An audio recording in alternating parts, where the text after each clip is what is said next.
Monsieur... Bon, mesdames et messieurs,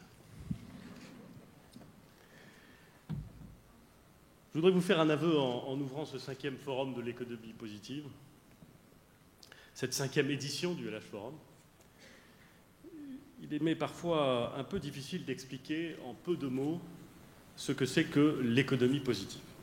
Et je pense, d'une certaine façon, que tous vous devez ressentir la même difficulté. Même vous, cher Jacques Attali, qui savez pourtant en parler mieux que personne, il peut arriver que vous trouviez difficile d'expliquer ce qu'est l'économie positive. Est-ce que c'est l'économie au service de l'homme? Certes. Mais qui n'a pas dit cela un jour, d'Adam Smith à Thomas Piketty, en passant par les plus éminents et parfois les plus néfastes spécialistes du Gosplan soviétique? Est-ce que c'est l'altruisme? Sans doute, mais l'altruisme, c'est une notion qui relève à bien des égards beaucoup plus de la morale que de l'économie.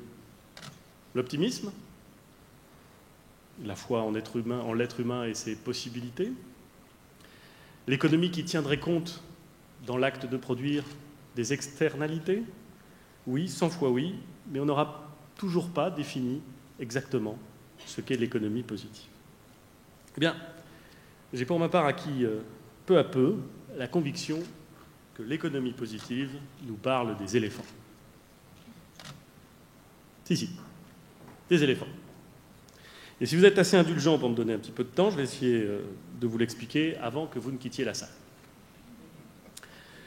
D'abord, et très rapidement, parce que je sais que ce détail n'intéresse personne, je dois vous dire que je n'aime pas particulièrement les éléphants, ni d'ailleurs les grosses bêtes en général.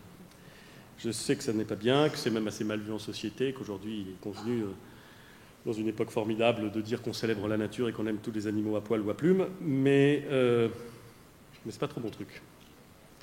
Je n'ai pas beaucoup de tendresse particulière pour les pachydermes, mais j'aime beaucoup, en revanche, un écrivain français qui s'appelle Romain Gary. J'y arrive aux éléphants, j'y arrive. Je dis bien un écrivain français. J'aime Romain Gary parce qu'il est français, donc, d'une certaine façon, universel. Parce que ce juif lituanien de langue russe et de culture polonaise nous parle d'un temps où l'identité française était non seulement heureuse, mais désirée. Et d'un pays, la France, où un petit garçon, qui arrive à l'âge de 14 ans, peut devenir officier, compagnon de la Libération, diplomate, écrivain, et même obtenir 2 fois le prix Goncourt. Romain Gary, c'est Cyrano de Bergerac, écrivain et bretteur. C'est quand même un type, Romain Gary, qui provoque Clint Eastwood en duel quand il apprend qu'il a une liaison avec Jane Seberg. Clint Eastwood en duel. Et du reste, Clint Eastwood refuse. Parce qu'on peut être à l'écran l'inspecteur Harry et être rapide de la gâchette et avoir, dans la vraie vie, peur des revolvers. Mais j'arrive aux éléphants. En 1956, Romain Gary écrit Les Racines du ciel.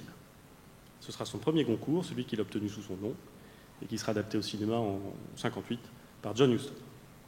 Et si on devait résumer rapidement Les Racines du ciel, on dirait que c'est l'histoire d'un homme qui consacre sa vie à la sauvegarde, mesdames et messieurs, des éléphants. Cela en fait peut-être un roman écologique, mais c'est beaucoup plus que cela à l'évidence. C'est une réflexion sur la liberté, sur la violence, sur sa légitimité, sur les conflits ethniques et raciaux, sur l'économie prédatrice. C'est un plaidoyer pour la défense de l'humanité dans son sens le plus large. Et la question que pose le livre, au fond, c'est « Cela vaut-il vraiment la peine de se battre pour sauvegarder les éléphants ?» Le monde aurait-il moins de valeur à nos yeux s'il disparaissait, ce qui est malheureusement beaucoup plus à craindre au cours du XXIe siècle que cela ne l'était en 1956. Si on considère le temps long de l'humanité, cher Jacques Attali, ce ne serait sans doute pas si grave, la disparition des éléphants. J'évoquais tout à l'heure l'extinction de nombreuses espèces animales ou végétales qui s'accélèrent du fait de l'impact humain sur les milieux. Des extinctions se sont probablement produites à plusieurs reprises, au moins à 2 reprises quand l'Homo sapiens a mis le pied sur 2 continents vierges, l'Australie et l'Amérique. L'arrivée des ancêtres des aborigènes australiens et des Amérindiens actuels a été suivie de la disparition extrêmément rapide, en quelques siècles, des plus gros des animaux de ces continents, ceux qui savaient le moins s'adapter. Difficile d'y voir une coïncidence. La disparition des pécaris géants, des paresseux et des koalas géants de ces hémisphères a enlevé de la beauté et de la diversité au monde, sans doute. Mais elle n'a pas empêché que soient élevées les pyramides mayas, le temple d'Angkor et même le château de Versailles. Elle n'a pas empêché que Goya peigne et que Beethoven compose. Peut-être même fallait-il, d'une certaine façon, que disparaissent les très grands animaux pour qu'apparaissent les civilisations. Il y a pourtant une différence et de taille avec la situation actuelle. Le monde est maintenant unifié, globalisé, l'empreinte humaine est écrasante sur les milieux, on parle d'anthropocène, et la biodiversité mondiale disparaît à très grande vitesse en même temps que se raréfient encore les espaces sauvages, c'est-à-dire non perturbés par l'homme, pour autant qu'il en reste. Depuis 90, en 20 ans donc, la Terre a perdu 1/10 de ses espaces sauvages. Ça représente à peu près la superficie de l'Inde. C'est cette évolution dramatique, annoncée par les scientifiques et commentée par les scientifiques, qui m'a donné envie de vous parler de Romain Gary et des éléphants. Car je ne crois vraiment pas que cette fois la disparition des éléphants, quelles que soient mes réticences personnelles à leur endroit, ou de quelque autre espèce animale, et il y en a qui sont vraiment beaucoup moins sympathiques que les éléphants, nous fera un monde plus vivable. Certains disent encore que l'environnement est un combat superflu, un luxe. Lutter pour la biodiversité alors que des millions d'êtres humains souffrent de la faim, n'ont pas accès à l'eau potable, sont massacrés au nom d'une idéologie ou d'une religion, sont déracinés et jetés sur les routes de l'exil. Un des personnages des Racines du ciel le remarque à un moment, je le cite, « L'idée de la beauté de l'éléphant, de la noblesse de l'éléphant, c'est une idée d'homme rassasié. » D'autres auraient dit un luxe de citoyen de pays développés. À cela, Morel, le héros de Romain Gary, répond « Comment pouvons-nous parler de progrès alors que nous détruisons autour de nous les plus belles manifestations de la vie? Est-ce que nous ne sommes vraiment plus capables de respecter la nature, la liberté vivante, sans aucun rendement, sans utilité, sans autre objet que de se laisser entrevoir de temps en temps? Voilà, mesdames et messieurs, ce que répond l'économie positive. Que nous ne sommes pas condamnés à la décroissance, à l'effondrement ou à l'apocalypse. Que nous pouvons trouver en nous les moyens de surmonter les menaces formidables qui apparaissent, pas seulement environnementales, mais aussi monétaires, identitaires et géopolitiques. Qu'il faut miser sur l'innovation scientifique, technique et sociale, et sur la rupture quand elle est nécessaire. Qu'il faut poursuivre l'aventure humaine dans le sens du progrès, mais sans la servir au progrès et sans sacrifier son environnement à ce progrès. L'économie positive nous dit, mesdames et messieurs, que nous pouvons vivre avec les éléphants. Alors on ne parlera pas beaucoup d'éléphants dans cette 5e édition du LH Forum, et au fond on y pensera assez peu, ce qui est probablement préférable pour l'intérêt de ces manifestations, à moins de considérer bien sûr que ce pachyderme emblématique non seulement de l'Afrique mais aussi du sous-continent indien trouverait toute sa place dans l'œuvre de Salman Rushdie. Je veux dire combien nous sommes heureux et honorés d'accueillir au Havre cet immense écrivain qui est avant tout, avant tous les symboles qu'il peut représenter, un conteur d'exception. Ceux qui ont la chance de l'avoir lu le savent, ceux encore plus chanceux qui s'apprêtent à lire 2 ans, 8 mois et 28 nuits, son tout dernier ouvrage, découvriront qu'il ne s'agit pas seulement de revisiter les 1001 nuits, mais d'opposer la joie, le plaisir, la liberté, au fanatisme, à la corruption et au terrorisme. Rien de tout cela, hélas, ne nous est étranger en ce mois de septembre 2016. Je voudrais donc remercier Salman Rushdie, qui va nous rejoindre dans quelques instants, mais qui a choisi, parce qu'il se connaît, d'économiser sa voix et de la reposer avant de venir s'exprimer devant vous. Merci à lui d'être au Havre et de nous donner cette leçon de liberté. Pas d'éléphants non plus au Pasino, partenaire fidèle et de longue date du LH Forum, mais on pourra éventuellement penser à eux en allant y visiter l'exposition L'autre continent, qui présente en collaboration avec le Muséum les œuvres d'une dizaine de femmes artistes africaines incroyablement prometteuses. Et encore moins d'éléphants parmi les nombreux invités et intervenants de haut niveau qui, tout au long de ces journées, vont débattre de l'économie positive, du climat, de la santé, du travail, de tant d'autres choses encore. Merci à Christian Lacroix, qui a fait un travail formidable avec l'association Le Grenier et avec les élèves des lycées Jules de Seine et Jeanne d'Arc. Nous verrons grâce à eux tout ce qu'on peut faire. Nous verrons grâce à eux que nous pouvons faire du beau avec du recyclé. Et la nature, et donc les éléphants leur remercient. Merci aux entreprises, aux associations, aux artistes, aux lycéens, aux étudiants. S'il y a une caractéristique de cette 5e édition et une caractéristique qui me réjouit pleinement, c'est qu'elle est fondée sur une participation accrue des acteurs havrais. Quand nous avons lancé cette opération, cher Jacques, nous imaginions que les débats seraient passionnants et nous espérions que ces débats s'enracineraient sur le territoire, qu'ils susciteraient des envies, des réactions, des initiatives, des expérimentations. Et nous n'en étions pas sûrs, même si nous étions confiants. Et ce que nous constatons dans cette 5e édition, c'est la mobilisation croissante d'un nombre lui-même croissant d'acteurs qui se disent « il se passe pendant quelques jours quelque chose ici ». Et on peut s'en inspirer, on peut l'utiliser pour tenter des choses étonnantes. Aujourd'hui, des étudiants de l'Université du Havre ont pendant 2 heures eu l'incroyable chance de pouvoir discuter avec Salman Rushdie, avec un des plus grands écrivains en vie actuellement. C'est un privilège incroyable. Des lycéens peuvent travailler avec Christian Lacroix. Et nous tous, nous allons pouvoir rencontrer des gens incroyablement connus, vous les avez cités, cher Audrey, avec des prix Nobel de la paix ou d'économie, mais aussi avec des gens totalement inconnus, mais passionnants aussi. C'est une chance dont il faut profiter, et je ne crois pas être en mesure de dire que je me trompe, si j'ose dire, s'agissant d'éléphants, en disant que ce LH Forum est une véritable chance pour le Havre.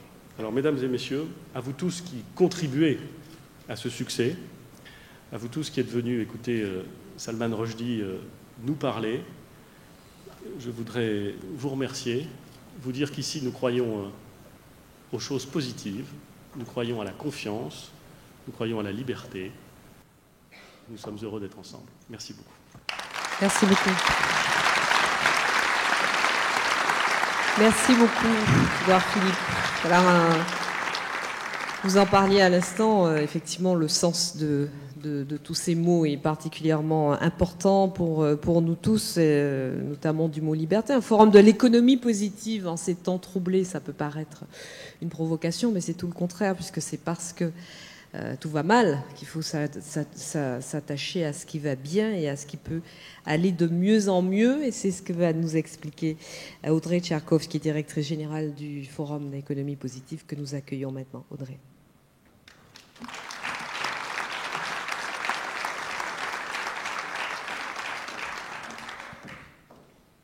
Alors bonsoir à tous. J'aimerais commencer par vous souhaiter la bienvenue à la 5e édition du Forum de l'économie positive.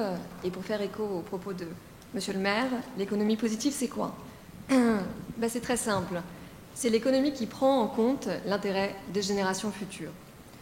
Et grâce à vous, ce forum est devenu un rendez-vous annuel, un rendez-vous international, un rendez-vous incontournable qui rassemble les associations, les entreprises, les entrepreneurs, les représentants politiques, les intellectuels, les hommes et les femmes qui finalement changent le monde à leur manière, qui apportent des solutions du long terme en opposition aux visions court-termistes de ce monde qui est le nôtre et vous le savez, qui est en complet bouleversement. Alors une fois encore, nous avons une opportunité formidable. 5 jours pour échanger, pour partager, pour réfléchir, pour prendre de la hauteur et finalement pour imaginer le monde de demain, celui que nous serons fiers, chacun d'entre nous, de léguer à nos enfants, à nos petits-enfants. Mais 5 jours, c'est beaucoup et finalement pas grand-chose. Parce qu'il y a urgence. Les défis qui s'offrent à nous sont nombreux, ils nous concernent tous, de l'environnement à l'éducation, à la santé, aux nouveaux modèles de société, à une finance plus éthique, à un capitalisme plus patient. Ces défis sont nombreux, mais ils ne sont pas insurmontables. Alors à la question « est-ce qu'un autre monde est possible ?», la réponse est oui. Un autre monde est possible, et les 200 intervenants de ce forum vont en témoigner durant ces 5 jours. Notre mission, c'est quoi ? Notre mission, c'est de donner la parole à ces acteurs du changement et de mettre en lumière cette révolution positive qui a commencé aux 4 coins du globe, cette révolution qui ne désigne pas d'ennemis, mais qui cherche véritablement à convaincre du bien fondé et de l'urgence de faire bouger les lignes. Ensemble, nous pouvons réparer ce qui peut l'être, nous pouvons construire ce qui n'existe pas encore. Nous pouvons être des lanceurs d'alerte, des éveilleurs de conscience, en dénonçant, en proposant, mais surtout en agissant. Alors, à travers la Fondation Positive Planète, qui est à l'initiative de ce forum avec la ville du Havre, j'ai un message qui me tient à cœur.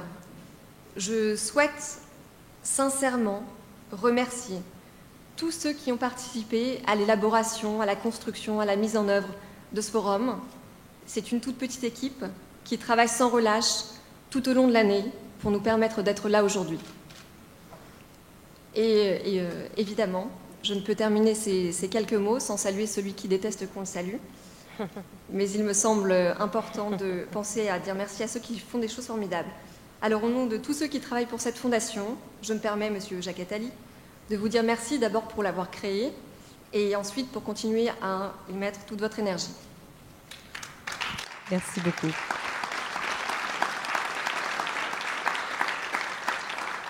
Et alors, juste avant que vous ne montiez sur scène, avec celui qui nous fait le grand honneur d'ouvrir cette 5e édition, Monsieur Salman Rushdie, je souhaiterais vous montrer quelques images, parce que les images parlent souvent plus que les mots. Merci. Merci Audrey.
Jacques Attali est président de la Fondation Positive Planète. Il va nous rejoindre et vous pouvez l'applaudir. Et surtout, j'aimerais que vous applaudissiez avec toute la chaleur qui lui est due Monsieur Salman Rushdie, écrivain, grand artiste, et qui est l'un de nos phares.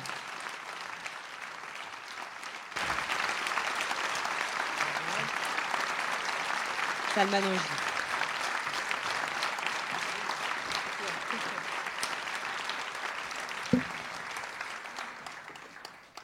Alors, je me sens un peu petite entre vous deux, messieurs, par l'intelligence, bien sûr. Jacques Attali et Salman Rushdie vont discuter, et quant à moi, je vais juste relancer de temps en temps la parole, mais je ne crois pas que ça soit vraiment nécessaire entre vous deux.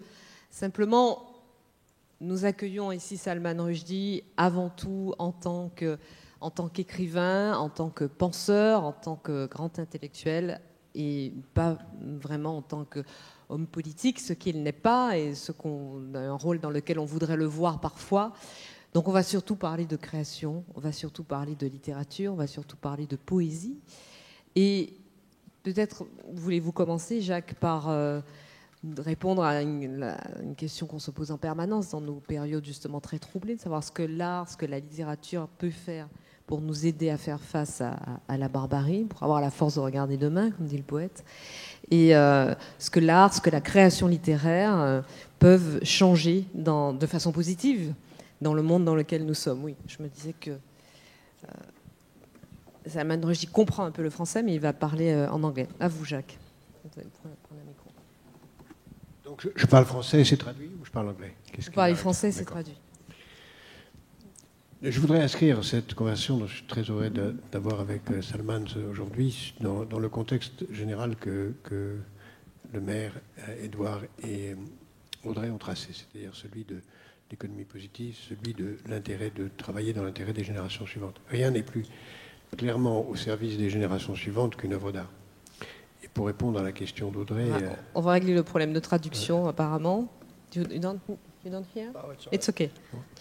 Et pour répondre à la question d'Audrey, ici présente, je dirais que une œuvre d'art, par définition, que ce soit de la musique, de la littérature, de la peinture, c'est d'abord quelque chose qui nous dit la beauté est possible, elle existe, et l'homme en est capable, puisque on parle là de l'œuvre d'art créée par l'homme et pas de la nature, qui est aussi une œuvre d'art exceptionnelle. Donc, l'œuvre d'art a comme mission d'abord de nous dire le beau est possible. Et en même temps, quand il s'agit d'une œuvre d'art littéraire, elle est d'abord un voyage. Elle nous emmène en voyage. Un roman réussi, c'est un voyage où l'auteur nous prend par la main et nous emmène avec lui. Et dans lequel on a envie d'emmener d'autres ensuite avec nous. Et un roman réussi, c'est quelque chose, me semble-t-il, je serais très heureux d'avoir le point de vue de Salman là-dessus, c'est quelque chose qui doit nous aider à avancer dans le voyage réel de la vie. Il y a le voyage virtuel, le voyage parallèle dans le temps du roman, et le voyage réel dans la vie dans lequel les romans nous aident parce qu'on a vécu une vie virtuelle.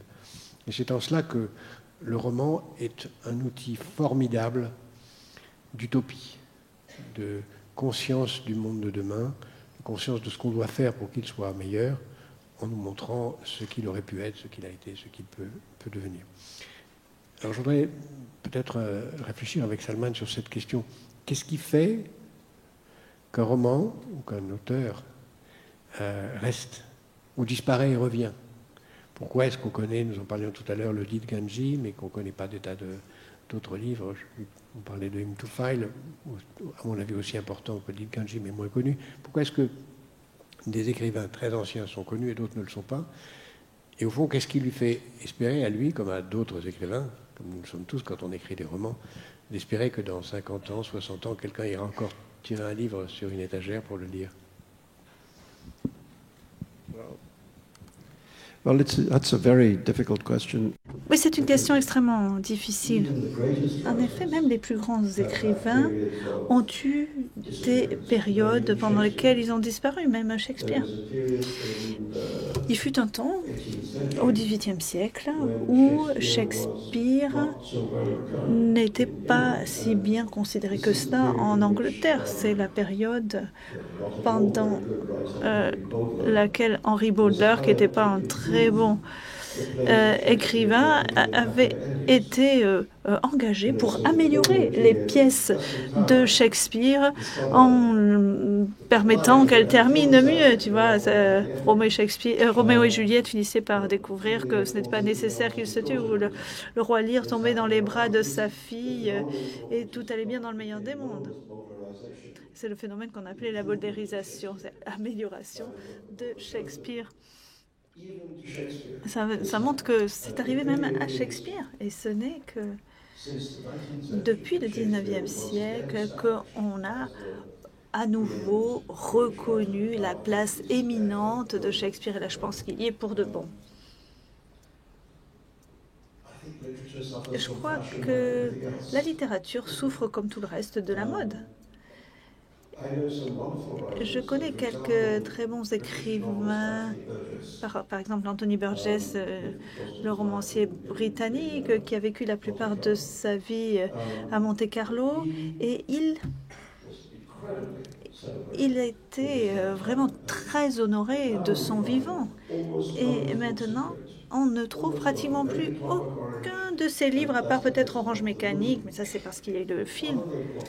Mais à part Orange Mécanique, je pense qu'on ne trouve pratiquement plus rien sur les étagères dans les librairies, et c'est vraiment une grande perte. Dans la littérature américaine, même quelqu'un qui est mort il y a aussi peu de temps que Saul Bellow, je ne sais pas combien de personnes le lisent aujourd'hui. Et tout ce qu'on peut faire, c'est espérer que les œuvres de première qualité de son travail continueront d'être lues. Et donc, lorsque quelqu'un meurt, soit c'est une grande célébrité, soit pas du tout. Angela Carter disait, eh bien, le lendemain de sa mort, son dernier roman est passé tout à fait en haut de la liste des meilleures ventes. Ça lui n'était jamais arrivé toute sa vie. Et je pense qu'elle aurait été vraiment très en colère. Ça a été le lendemain de sa mort. Et pendant l'essentiel de sa vie, elle s'était trouvée marginalisée par l'establishment littéraire qui la considérait comme excentrique, une sorcière gentille, en marge de la littérature anglaise. Et maintenant, peu de temps après sa mort, elle est l'auteur anglais le plus étudié dans les universités anglaises. Donc, je l'ai dit, ça peut être tout l'un ou tout l'autre en matière de renommée après la mort d'un écrivain ou d'une écrivaine. Et je pense que ça se compense. Et il y a des oscillations, et puis à un moment donné, eh bien, il faut croire que la qualité arrive tout en haut. Et je me souviens d'avoir lu un magazine commercial américain, Publishers Weekly, qui demandait aux grandes maisons d'édition, non pas quelles étaient leurs meilleures ventes de l'année, mais quelles avaient été leurs meilleures ventes dans l'histoire de la maison d'édition. Et on a découvert tout de suite que la réponse était Joyce, Proust, Faulkner, et pas Tom Clancy ou E.L. James. Donc, sur la durée, eh bien, ces livres qui sont destinés à durer durent effectivement. Ce que j'ai eu le privilège de connaître, qui était un être incroyable et dont les œuvres mériteraient de revenir. Et ce que vous dites est aussi vrai pour la musique, où il y a aussi des grands musiciens qui ont disparu. Mozart était beaucoup moins connu juste après sa mort, de son vivant, que Stamitz ou que bien d'autres musiciens contemporains, mais c'est vrai pour d'autres après. Aujourd'hui, ça a été vrai un peu plus tard aussi pour la peinture, parce qu'il y a des peintres qui ont disparu. Nous avons peut-être, vous et moi, des écrivains qui sont restés dans l'ombre, qui sont revenus dans l'ombre. Je pense à un écrivain qui m'est très cher pour ma part, mais qui était immensément célèbre de son vivant, qui écrivait en allemand, bien qu'il soit tchèque, Léo Perutz, aujourd'hui totalement disparu, alors que dans les années 20, ses livres se vendaient à des dizaines de millions d'exemplaires à travers toute l'Europe. Peut-être reviendra-t-il un jour. Est-ce que vous avez vous-même des écrivains oubliés que vous voudriez faire ressurgir ?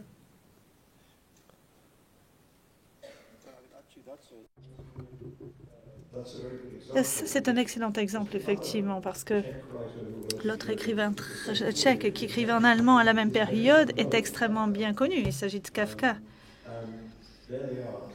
Et les voilà, des contemporains. Yes. Il y en a même qui avaient de meilleures assurances que l'autre. Il y a des écrivains dont je déplore la perte. Par exemple, pour les Indiens qui écrivent en anglais, l'un des premiers écrivains exceptionnels n'a écrit qu'un livre. C'est G.V. Desani.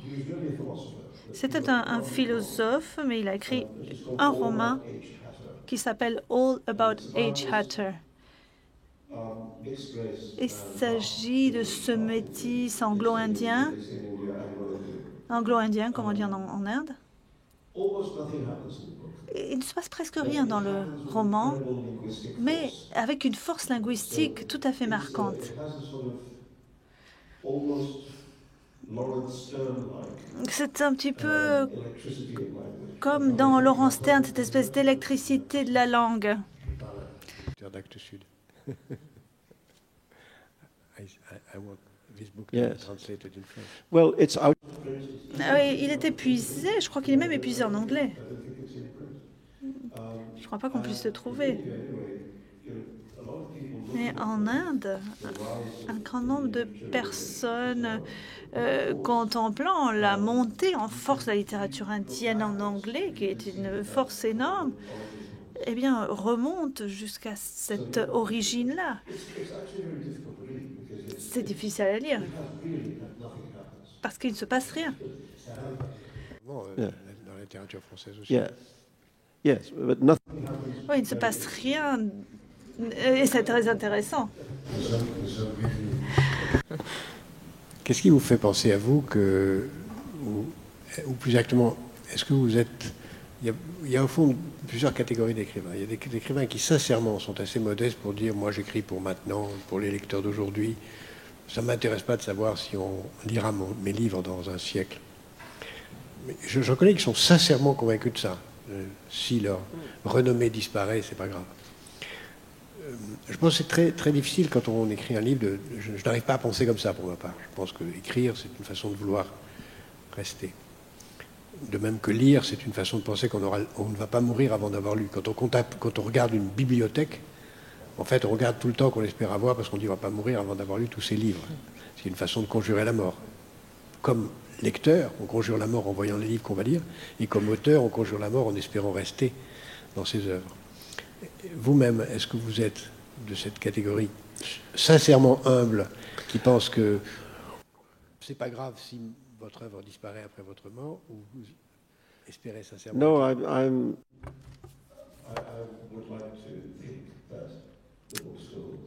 J'aimerais penser que mes livres me survivront.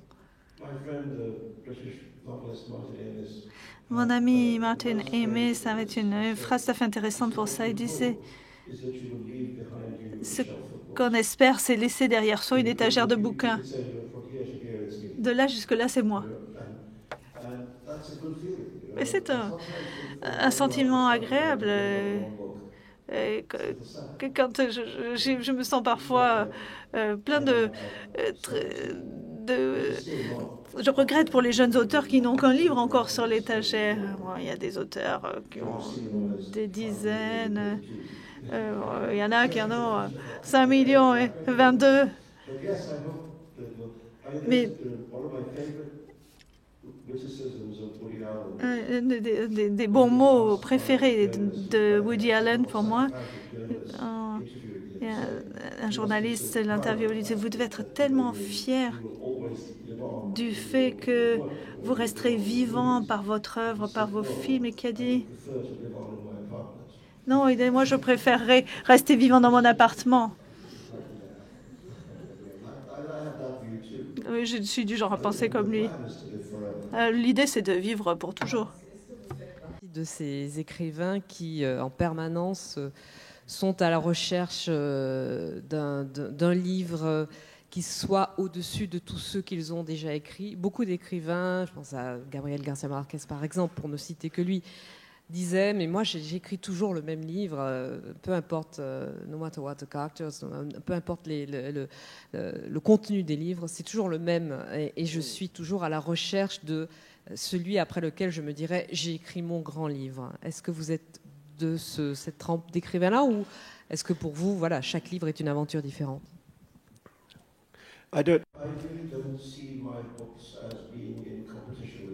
Je ne vois pas mes livres comme étant en concurrence les uns avec les autres, à mon sens. J'essaie simplement de trouver le prochain projet intéressant. Je n'ai pas de liste des 10 meilleurs bouquins que j'ai écrits. Je ne raisonne pas en ces termes.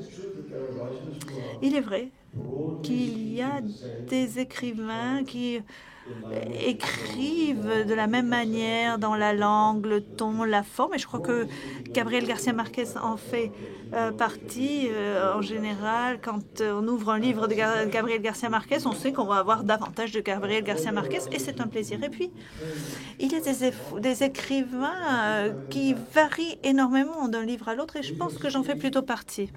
Qui courent derrière le succès de leur premier livre, ou en tout cas la valeur de leur premier livre, et qui ont un mal fou à admettre qu'ils n'avaient qu'une chose à dire. Ça aurait pu être le cas de Salman Rushdie avec Les Enfants de minuit, oui, qui pourrait, tout début de sa carrière, penser avoir un seul livre où il a tout dit, indépendamment du succès, le fait d'avoir tout dit, et qui après, inconsciemment, essaie de courir. Et j'en connais pour qui c'est une tragédie, parce qu'une fois qu'ils ont dit quelque chose et qu'ils savent inconsciemment qu'ils ne vont faire que... Alors, il y a aussi un autre biais qui peut apparaître, c'est le biais que vous avez bien connu vous-même. C'est le biais de la notoriété pour d'autres raisons, qui fait qu'on ne lit plus ces livres seulement pour la qualité littéraire, mais parce que le personnage est intéressant.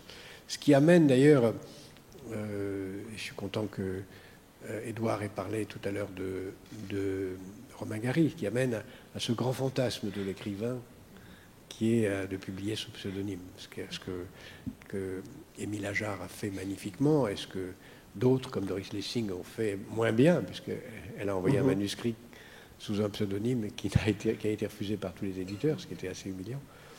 Et je pense qu'on a aussi tous, d'une certaine façon, cette question sincère. Est-ce qu'on est lu ou publié parce qu'on est ce qu'on est, ou est-ce que le livre est lu Pour lui-même. Pour lui-même. Est-ce que vous pensez ça parfois? Yeah.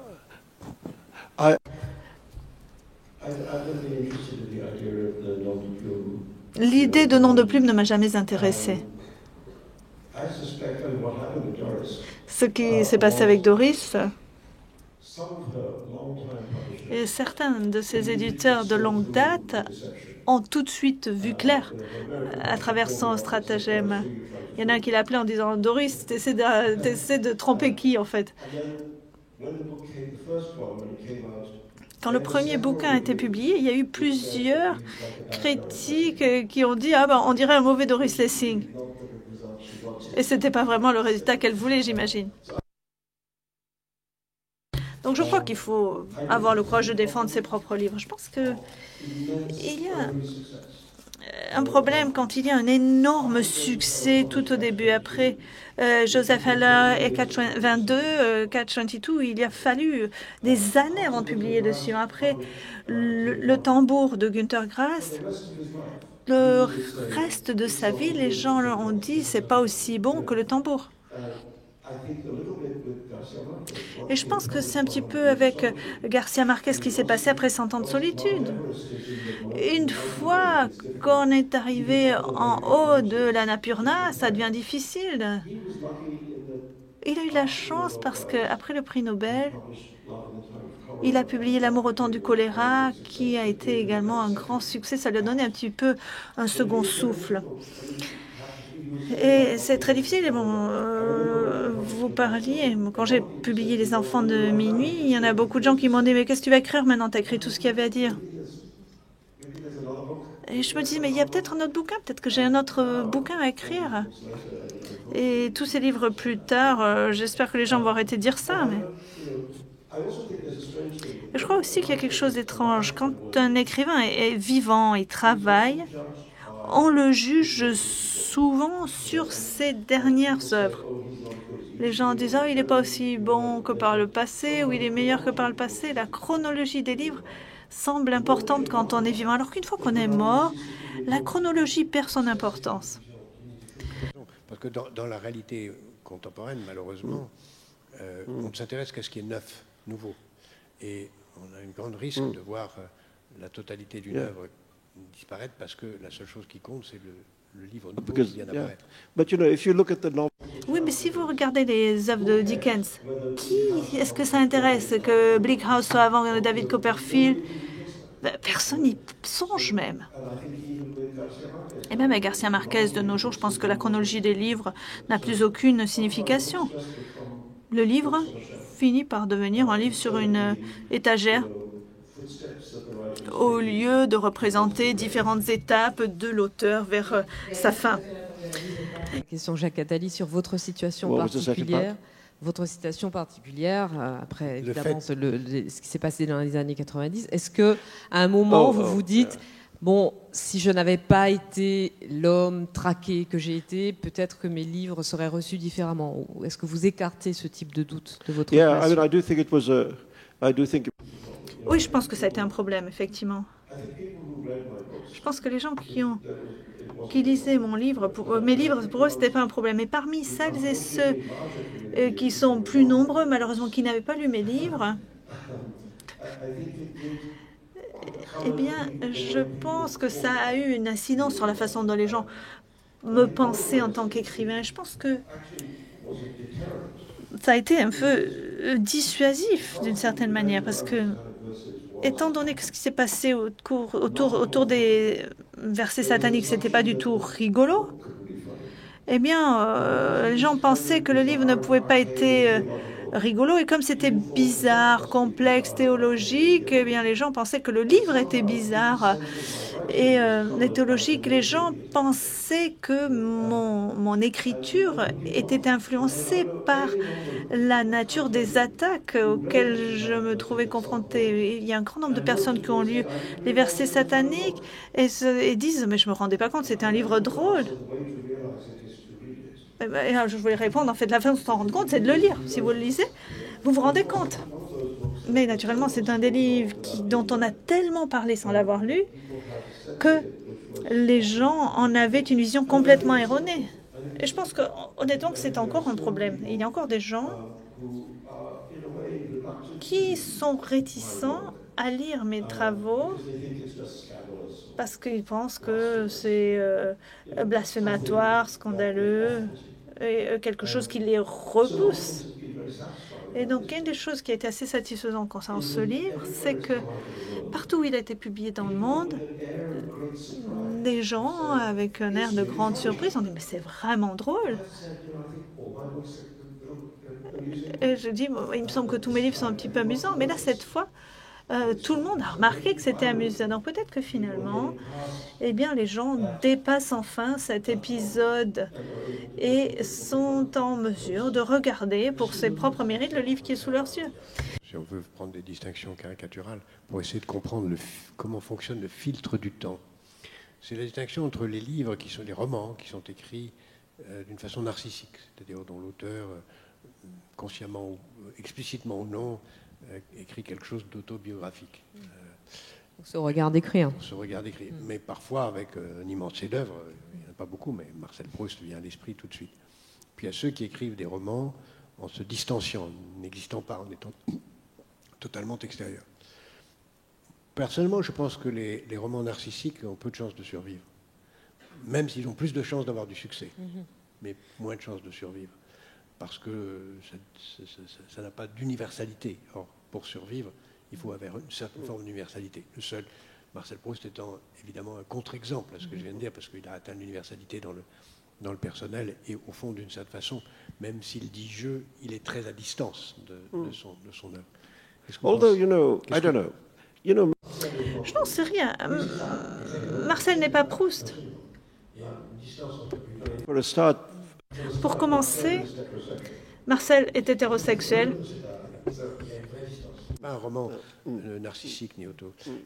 Vous-même qui écrivez surtout des romans à distance, même si vous êtes caché dans tous vos romans, est-ce que vous admettez cette distinction entre le roman narcissique et le roman objectif? well, I think Je crois qu'il y a des écrivains qui semblent toujours écrire très proche du moi. Pendant très longtemps, c'est comme ça qu'a écrit Philip Roth avec des alter-ego, Zuckerman, ou Shylock.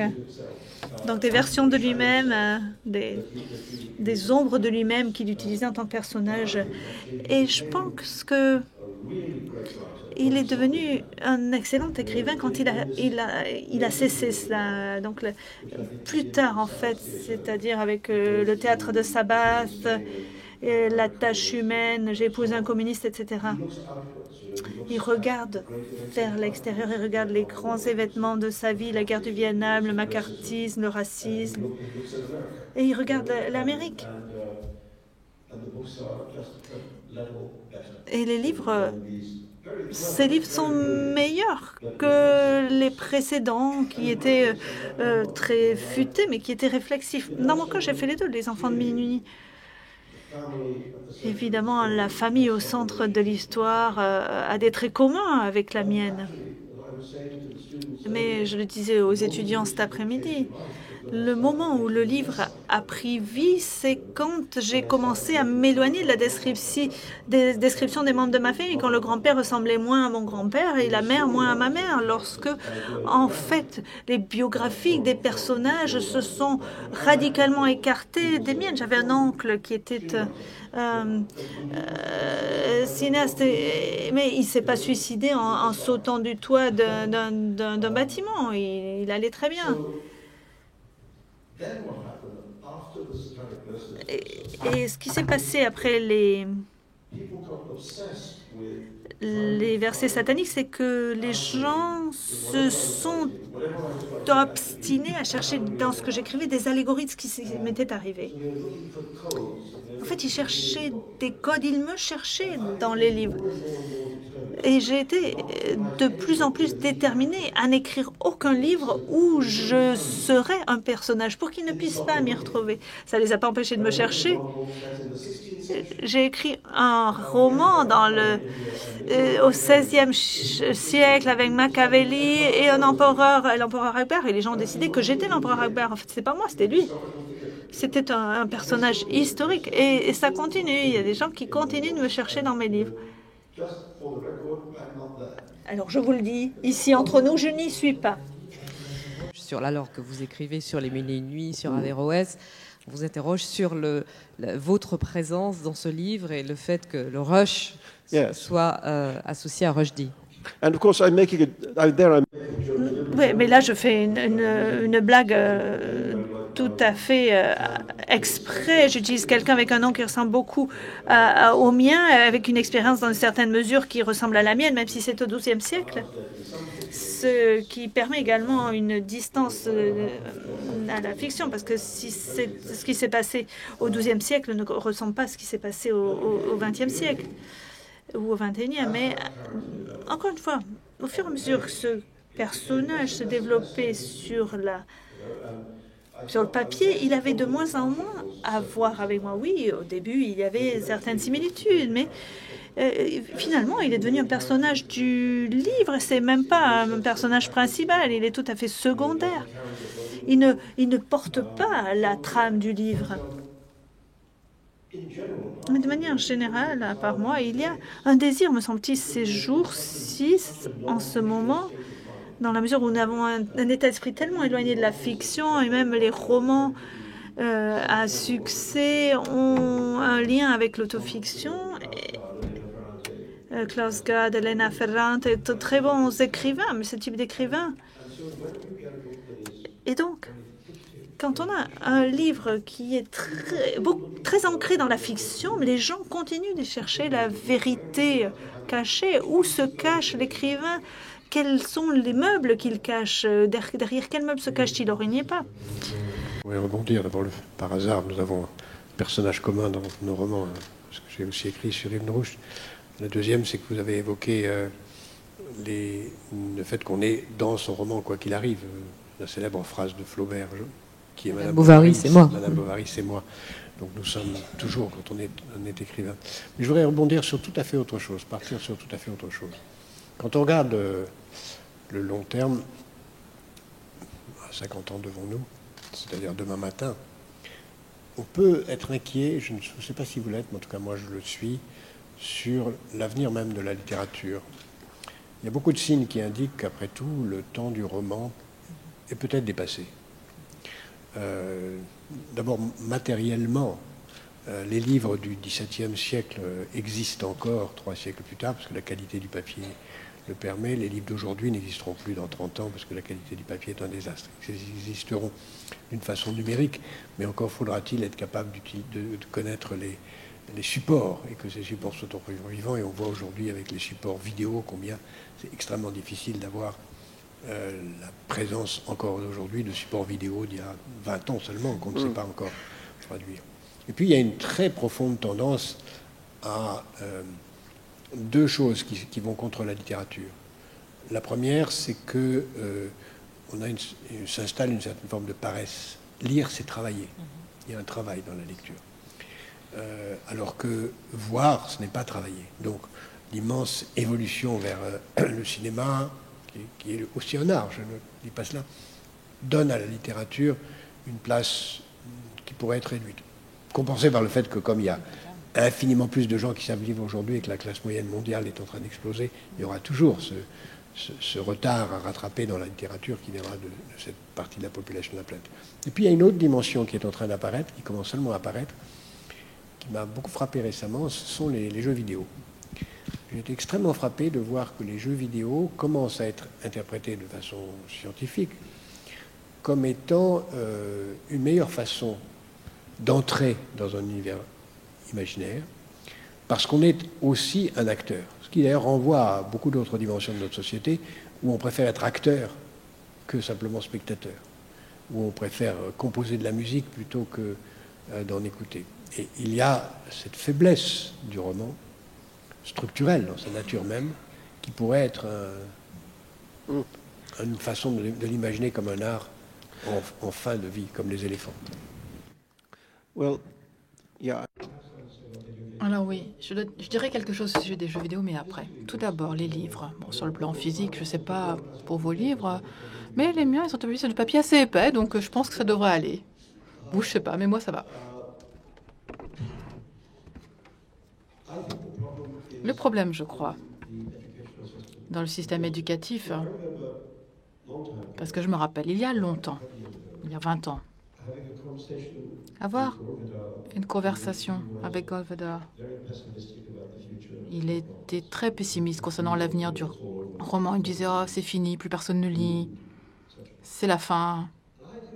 Et moi, à ce moment-là, je ne savais pas trop, je n'avais pas forcément beaucoup vu d'endroits aux États-Unis, enfin d'écoles ou d'universités. Je n'ai pas voulu dire le contraire.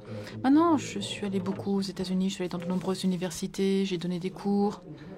Et vraiment, ce que j'ai pu constater, c'est qu'il y a quand même un très fort pourcentage d'étudiants qui aiment lire des livres.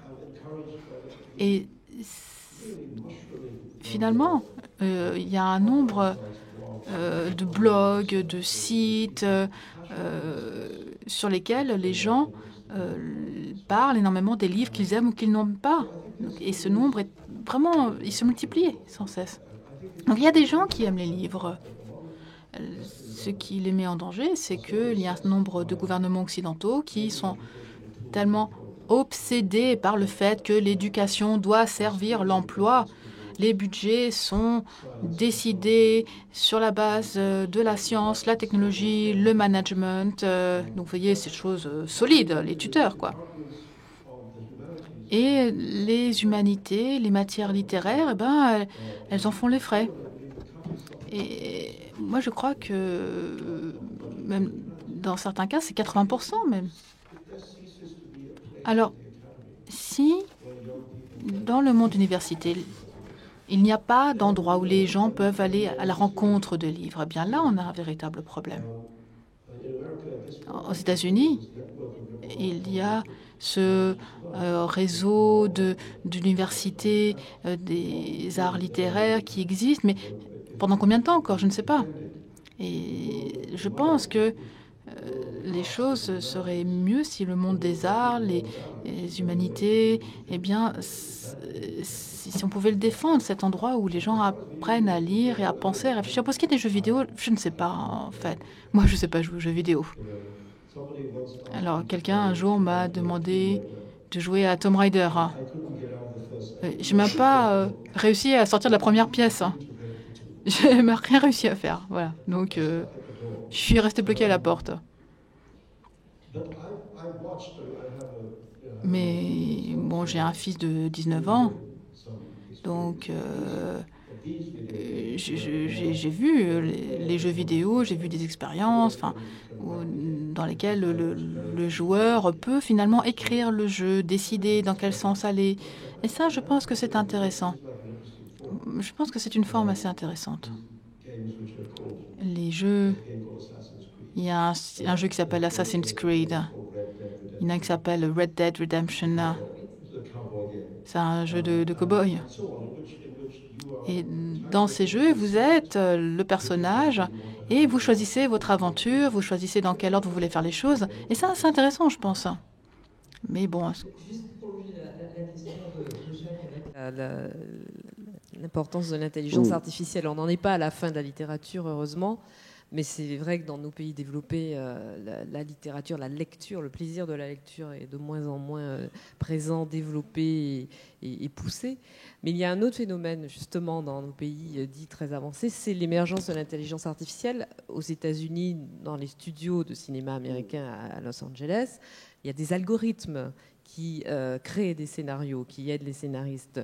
Au Japon, on a parlé de ce concours de nouvelles dans lequel un ordinateur a été l'un des lauréats du concours de nouvelles. Alors, on n'en est pas à remplacer les auteurs par des ordinateurs, mais est-ce que c'est quelque chose qui, selon vous, va se développer?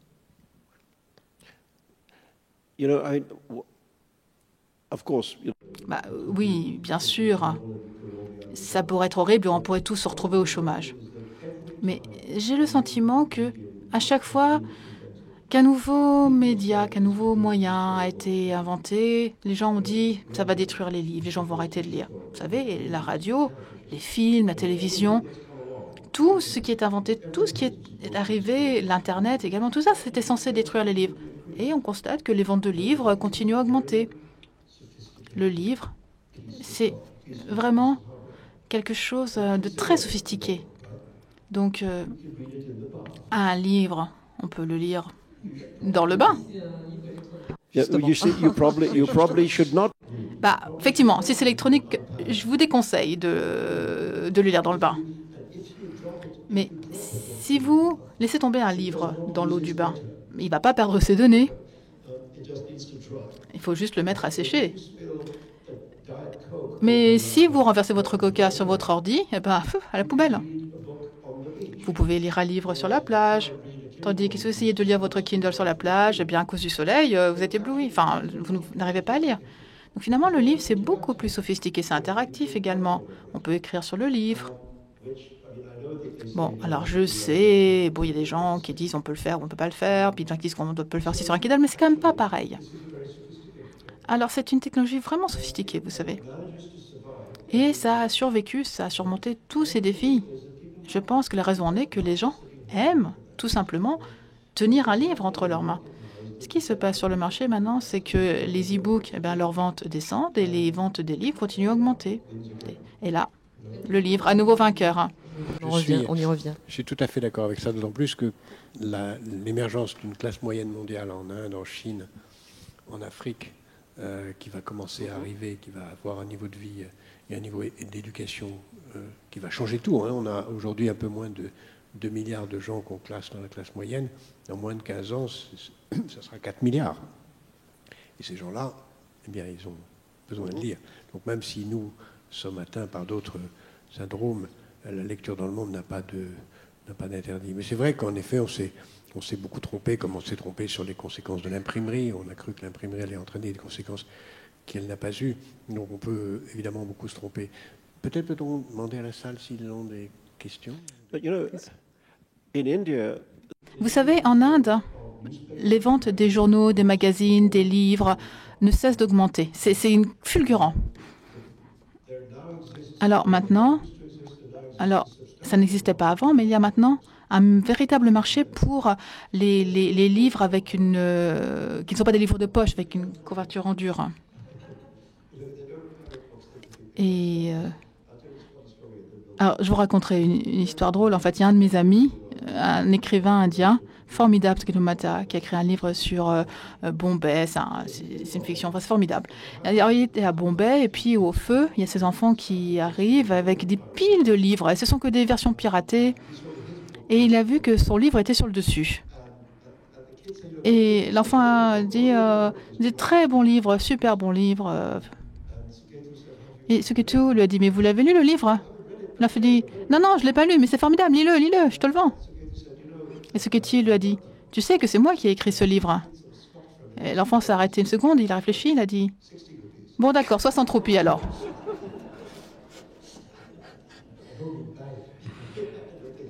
Bon, je ne crois pas qu'il l'a acheté, non, effectivement. Salman Rushdie, qui rencontrait tout à l'heure les étudiants en creative writing, vous parliez des djinns, ces esprits qui sont présents dans les Mille et une nuits, qui sont présents dans votre livre inspiré des Mille et une nuits. Et vous disiez la propriété du djinn, c'est qu'il a D-J-I-N, c'est qu'il prend la taille qu'il veut, il prend la forme qu'il veut, il a quasiment tous les pouvoirs. Et on a plutôt intérêt à l'inciter à entrer dans une bouteille et à fermer la bouteille que le laisser à l'extérieur. C'est un peu aussi parce que vous expliquiez un peu plus loin que finalement c'est un peu aussi l'apanage de l'écrivain, du créateur. Vous parliez de James Baldwin qui disait mais les histoires appartiennent à tout le monde et pas besoin d'être une femme pour parler des problèmes de femmes, etc. Donc finalement, l'écrivain a la capacité du djinn de se réinventer, de se donner la taille qu'il veut. No, I think that's right. Oui, je crois que c'est juste. Il y a une chose que l'on fait. On modifie la forme, en fait, plus ou moins fréquemment. Il faut être capable, pas forcément de devenir toutes sortes de personnes, mais finalement se mettre à la place de toutes sortes de personnes différentes, que ce soit un général ou un petit voleur. Moi, les grands écrivains, ce qui m'impressionne chez eux, c'est leur capacité à faire preuve d'empathie. Ils sont capables d'écrire en se mettant à la place de toutes sortes de personnes. Dickens, par exemple, il était capable d'écrire sur des évêques et des voleurs. Il était capable de parler des grands manoirs de Londres, mais aussi des bidonvilles. Et une des raisons en est qu'il s'était donné pour tâche d'en apprendre le plus possible sur la vie dans sa ville à son époque. Donc il se déplaçait, il allait voir sur place comment les gens vivaient, il parlait avec les gens pour comprendre. Et d'une certaine façon, il fait quelque chose finalement d'assez généraliste, aller se déplacer pour trouver une histoire. Ce que je dis parfois aux étudiants, parce que les étudiants à qui on apprend à écrire, on leur dit souvent qu'il faut écrire ce que l'on sait. Bah, oui, effectivement, on doit écrire ce que l'on sait, mais uniquement si c'est vraiment intéressant. Parce que si ce que vous savez, c'est tout à fait banal, bien, allez chercher autre chose. Allez chercher une histoire. Truman Capote était vraiment un super écrivain de fiction, mais son chef-d'œuvre, c'est vraiment quand il est allé à la recherche d'une histoire sur des meurtriers dans Cold Blood. Donc, il s'agit vraiment d'aller chercher une histoire et il la raconter. Donc, les deux types de fiction fonctionnent. Vous pouvez écrire sur votre terrain, des choses que vous connaissez par cœur, ou vous pouvez aller voir comment ça se passe ailleurs. Mais je pense que vraiment, les écrivains qui trouvent les meilleures histoires sont ceux qui vont à la recherche de ces histoires. Alors, pour ce qui est de Shakespeare, Shakespeare était celui qui a vendu le plus de livres à son époque. Il a gagné énormément d'argent. Et il aurait pu changer de quartier. Il aurait pu déménager dans un quartier bien plus huppé, parce que le quartier des théâtres à Londres, c'était vraiment mal fréquenté, parce qu'il y avait les théâtres, mais il y avait aussi les jeux, les combats de coqs, les combats d'ours, la prostitution, les pickpockets. Donc, c'était vraiment mal famé. Et pendant l'ensemble de sa carrière, il y est resté. Et je me suis dit, c'est vraiment intéressant parce que Shakespeare, c'était un type du centre-ville. Il n'avait pas envie de sortir de son quartier. Il n'avait pas envie de s'éloigner de la vraie vie, de celle dans laquelle il était. Et je pense que le roman, c'est ça, finalement, c'est cette forme qui a besoin de connaître le monde et parfois, il faut sortir de sa zone de confort et il faut aller ailleurs, peut-être à un endroit dans lequel on n'irait pas forcément comme ça, naturellement, pour trouver une histoire. Parce que vous parlez de Shakespeare à l'instant, la question du lieu de création, du lieu d'inspiration, c'est quelque chose qui revient beaucoup, effectivement, dans la bouche de beaucoup d'écrivains. C'est important pour vous également? Yeah. No, it's very Oui, c'est très important pour moi également. Et je pense qu'une des raisons pour laquelle c'est aussi important, c'est que je ne vis plus dans les endroits dont je viens. Il y a des écrivains pour lesquels le lieu, c'est une évidence. Ils sont nés là, c'est leur quartier, c'est chez eux, et il faut qu'ils écrivent à propos de ce lieu. Et moi, parfois, j'envie ces écrivains qui ont ce territoire un peu automatique. Moi, je n'ai pas de territoire automatique parce que j'ai vécu dans toutes sortes d'endroits.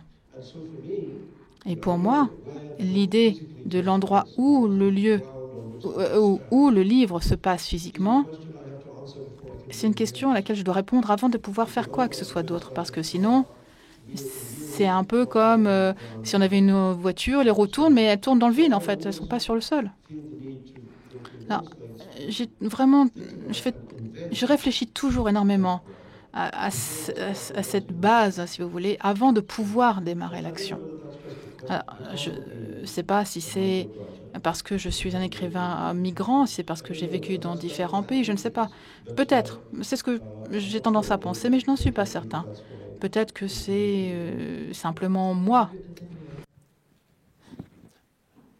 Yeah, I think, you know, I mean, Oui, je suis même pas sûre. Je suis même pas sûre d'avoir un lieu intérieur. Il faut peut-être que je me mette quelque part d'abord avant de pouvoir réfléchir. La parole à la salle. Dialoguons avec la J'imagine salle. que vous avez des questions. S'il y a la possibilité de faire passer un micro, ou on Non, me il y a fait pas de non, micro. non, non. Peut-être juste quelques questions à haute voix. Mais je peux. Un de ces micros-là doit fonctionner. Hein. Voilà, regardez, il y a un micro qui passe. Isabelle. On a quelques minutes pour la salle. Ça marche. Voilà. Là, au milieu, madame. Voilà. Comme on a très peu de temps, essayez de faire des questions très courtes pour qu'on profite des réponses de Salman Rushdie. On a un petit quart d'heure pour les questions. Merci. Et n'hésitez pas à vous présenter, madame. Good evening, sir. My name's Fiona. Bonjour monsieur, je m'appelle Fiona. J'ai lu une de vos citations. Alors, je ne vais pas la répéter, histoire de ne pas me tromper. Mais je crois qu'il y avait un lien avec l'économie positive. Vous disiez qu'on vivait tous dans un narratif. Tout ce dans ce quoi on vit, c'est un narratif. Et à de nombreux égards, on doit passer d'un narratif à l'autre. Et j'aimerais vous entendre nous expliquer comment on passe d'un narratif à l'autre sur deux dimensions. Une dimension personnelle, donc est-ce que c'est une sorte de révélation, on sort d'une boîte, on va dans une autre, et ensuite comment vous changez de narratif au niveau de la société?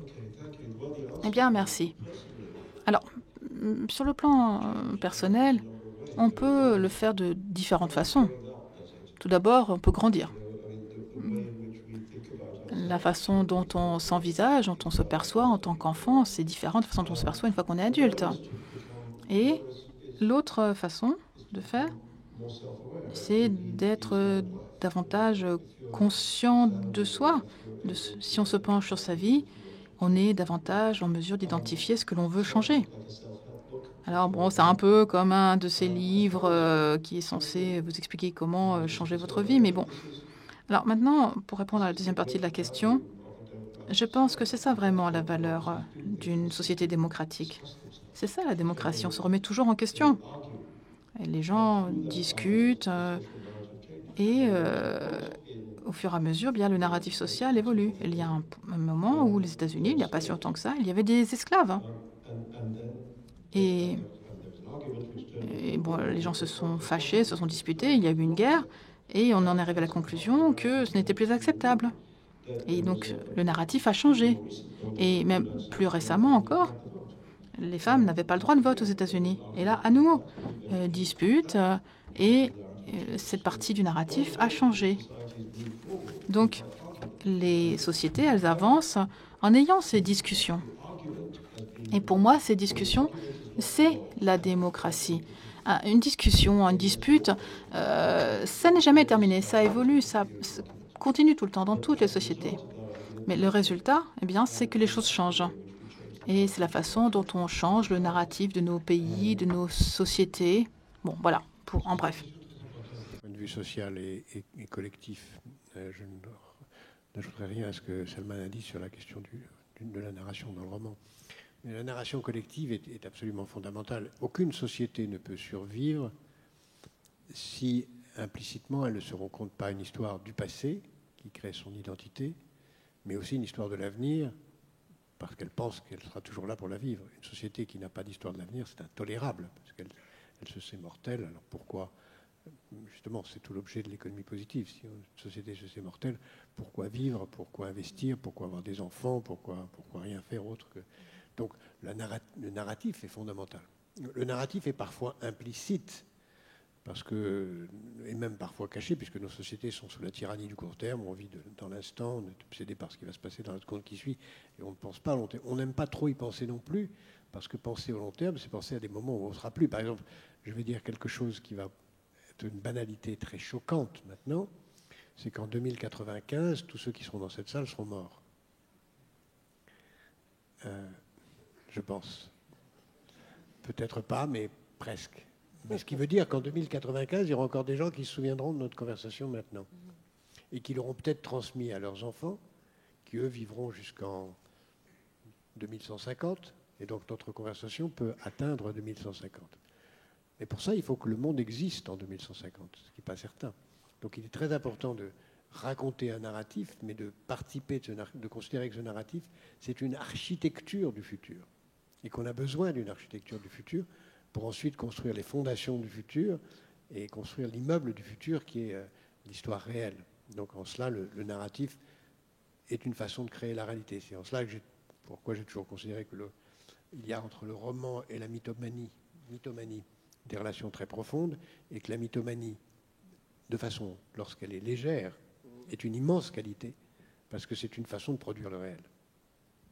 Et que nous avons besoin de ce narratif pour produire le réel, pour créer les conditions, un peu comme un brise-glace qui ouvre devant. Et donc, cette façon de penser toujours devant, de construire une histoire, d'avoir un récit qui forcément s'inscrit dans le passé, mais qui construit l'avenir, est absolument fondamentale pour la survie même des civilisations. On peut d'ailleurs constater que les civilisations disparaissent à partir du moment où leur récit s'épuise. Une autre question, Isabelle. Good evening, sir. Alors bonjour monsieur, je m'appelle Nicolas.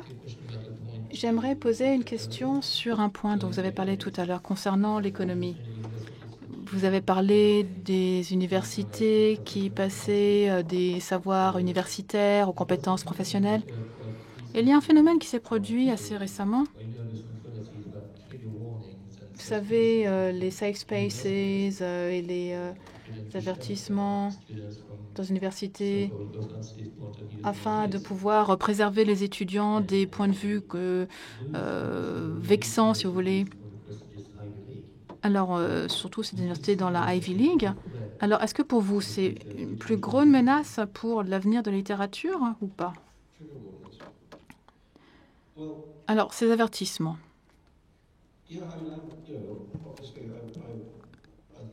Alors, écoutez, j'espère, bon, moi je ne suis pas du tout en faveur de ça. Pour autant que je sache, bon, ça commence à devenir un problème. Et les étudiants commencent à vouloir vraiment avoir ça. Et pour moi, je pense que c'est une mauvaise idée parce que moi, je pense que l'université, c'est un lieu dans lequel, justement, on devrait pouvoir remettre en question votre façon de voir le monde. On devrait pouvoir être exposé à des idées qu'on n'a jamais eues avant, peut-être des idées même qui ne nous plaisent pas. C'est à ça que ça sert, l'université. C'est pour ça qu'on est là. On est là pour apprendre à penser. Et on ne peut pas apprendre à penser si on reste tranquillement dans ses propres croyances et convictions. Alors oui, c'est un problème. Si le problème prend de l'ampleur, bon, est-ce que ça prend vraiment de l'ampleur? J'en suis pas sûre. J'ai un peu l'impression que la tendance est en train de s'inverser. Puisque je vous rappelle que Salman Rushdie va rester encore quelques minutes sur scène pour signer les livres de ceux qui voudront le faire signer certains de ses livres. Mais comme il est évidemment fatigué là depuis très tôt ce matin, il a répondu à beaucoup d'interviews, fait beaucoup de choses aujourd'hui, donc on va essayer de le ménager un peu, si vous voulez bien. On prend une dernière question. Okay, so good evening, Mr. Alors bonjour Monsieur Rushdie. Depuis certaines années, vous parlez d'une contre-révolution musulmane ou d'une réaffirmation musulmane de l'islam. Alors, concernant la violence qui a déjà eu lieu maintenant, est-ce que vous pensez au coût humain inévitable associé à une telle révolution, ou est-ce que vous pensez que c'est une façon d'atteindre un but? Donc, est-ce que vous pensez qu'il y a des vies qui doivent être perdues dans cette révolution? Donc, les gens qui sont directement impliqués dans la révolution et ceux qui sont à l'extérieur? Alors, Non, je ne sais pas s'il y a vraiment une révolution de la pensée qui a lieu dans le monde musulman, mais ce que je sais, c'est que dans un grand nombre de pays musulmans, il y a des penseurs progressistes, libéraux, qui essayent de s'élever contre cette forme d'islam obscurantiste et des gens qui obtiennent le pouvoir par la violence. Et je pense que ce sont des gens très courageux. Je pense qu'il faut les encourager. Il y a des gens tels que les blogueurs au Bangladesh. Un grand nombre d'entre eux ont été hackés et ont été tués. Il y a des poètes, Raif Badavi, par exemple, en Arabie Saoudite, qui a disparu et qui a été menacé d'être flagellé pour un rien. Il avait parlé de façon tout à fait aimable et tolérante d'un meilleur avenir, mais ces voix sont là. Et ce que je me rappelle, c'est que au moment de la pire répression exercée en Union soviétique, il y avait aussi des petites voix courageuses qui essayaient de publier de façon assez privée, cachée, des livres qui parfois réussissaient à sortir en cachette de l'Union soviétique. Et on a accordé beaucoup de valeur à ces petites voix. Quand on a lu Sakharov, Solzhenitsyn, on a accordé de la valeur à ces voix et on a compris que c'était ces voix qui nous disaient la vérité et que les voix officielles de l'Union soviétique mentaient. Pour ma part, j'aimerais pouvoir penser qu'on serait capable de le faire avec cette nouvelle littérature qui commence à émerger dans le monde islamique, les gens qui ont énormément de courage, qui prennent énormément de risques et qui parlent de la répression exercée par cette version très extrême de l'islam qui détient le pouvoir dans leur pays. Et si on arrive à écouter ces voix, les amplifier, comme on l'a fait avec la voix d'Alexandre Solzhenitsyn, eh bien, je pense qu'on pourra vraiment servir une bonne cause, leur cause. Et je pense que c'est cette cause qu'il faut faire avancer maintenant. À Salman Rushdie, que vous pouvez applaudir. Merci à Jacques Attali. Le 5e forum de l'économie positive est donc ouvert. Et si vous voulez faire signer vos livres, c'est maintenant. Merci beaucoup.